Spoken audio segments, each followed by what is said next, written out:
Hello guys, and in today's video we're going to learn how to make a math game in MIT App Inventor.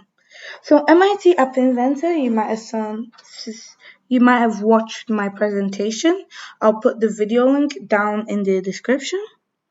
MIT App Inventor is basically a block-based app helping young kids to make whatever they want. They can make a game, a math game, anything. So it was made by Hal Habelson, published in 2010, and yeah, that's a quick summary of what MIT is. So first up, you have to search up MIT App Inventor. So MIT App Inventor. I'll use website to make it more specific, and then click on Create Apps. Now, there is two on mine, but I don't know why. But anyway, wait, let me show you how to actually use your own. So let me just projects, my projects. Let me just delete this. How do I delete this? Sorry, this might take a while. So check, delete, move to trash. Okay, and move to trash. Now to create a new project, it's right here, new project. Now, the number one rule of when you're making a project or saving something, you cannot have gaps. You can't have gaps. Because look, so let me say math space. It says project name cannot contain spaces. Math will be used if continued. So you can use an underscore, but not space. So let's just say math game joined together. Okay. Math game already set. Oh, yeah. Okay, so math game 1. Yes, math game 1. So click on your math game, or whatever you call it, or you've called it, and go to background image. So click on it and go to upload file, choose file, because there's no file chosen. So mine was math GF. Okay, let's put that in. So first thing we have to do is get the component. A component is something you can see, but sometimes there's something called non-visible components. Non-visible components are things you can't physically see. So if you scan it with your AI companion, you won't be able to see those things physically because it's a non-visible. It's not visible. So you can get your component or non-visible components from here. To make it quicker, you can just search it. But right now we need a label. A label is to label something or write something. The reason why we are using a label is to write our question. So let's just say any question. 2 plus 3. Our goal in this project is to help society be a better place, technology.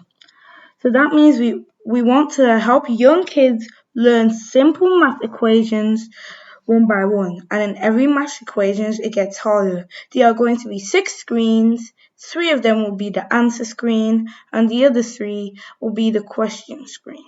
This is part 1 out of 3. So I will make a video on part 1 soon. But today we're just going to be doing the first answer screen and the second answer screen. So now we need the text box. So go over here to palette and click on the text box. You know what I mean. So text box. And now go to the second choice over here, text box. Now we know kids love rainbows and they love colors. So let's make it colorful in a rainbow order. You can use any other color if you want, but I'm going to use a rainbow color. So red, and then you just have to do the same to the others.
So once you're done with all of that, the questions should be the level of about a year one or reception would do.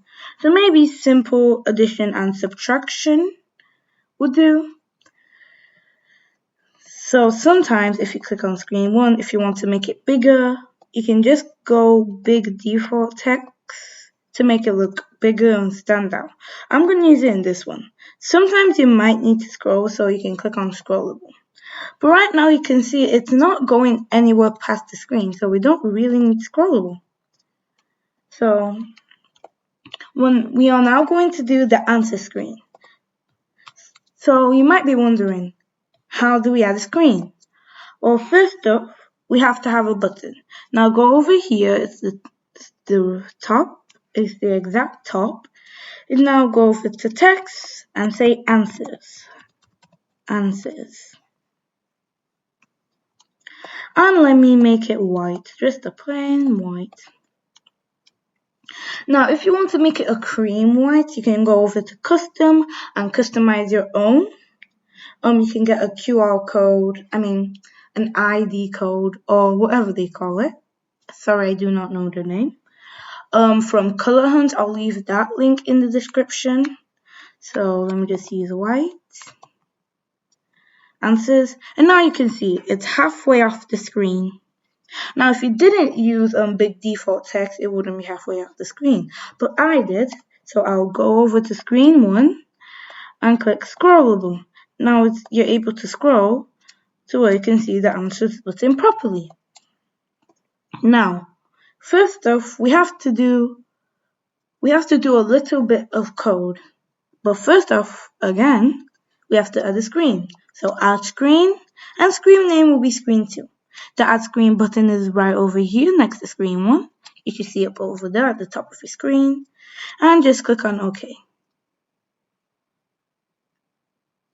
Now mine is just loading. Now go back to screen 1, go over to blocks, scroll down from here, and scroll down from there as well. And click on button. Now drag out the button that says when button 1.click do. This is saying that when you click on this button, the button will do this or will send the user to this screen. Now go over to control, scroll down a bit, and then you should see open another screen, screen name, screen 1.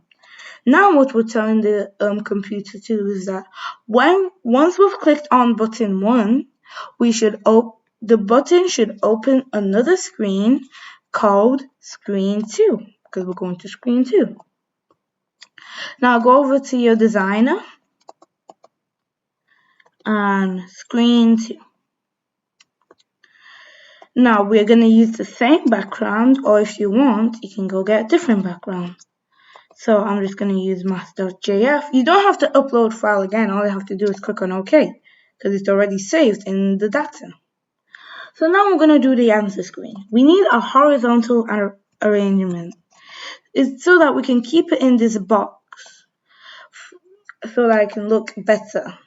Because if we just leave it like that, we'll just be seeing the answers, but we just want to keep it in a box so that they can see, okay, this is question 1, this is the answer for question 1. So you can change the color. I'm going to change it to red. I'm keeping it in rainbow order again. So red. Okay, that's good. Now we need to put in the label. Label. And the label should be 50. But if it's too big for you, you can always reduce it. So the label should be the answer to your first question. So my first question was 2 plus 3. Now we all know that 2 plus 3 is 5. Now if you forgot what your first question was, you can always go down to the drop down, click on screen 1 and check what your questions were again. So my second question was 5 plus 5 and my third question was 3 minus 1. So let's go back and you know what to do. Just keep on adding the horizontal arrangement and yeah.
So once you've done with that, again, we're going to add the button. And the button text will say next. Now, this is 1 out of 3 parts. So I will do part 2, of course. I'll leave the links in the description below in case you need any of them. And I'll see you in my next video. Bye!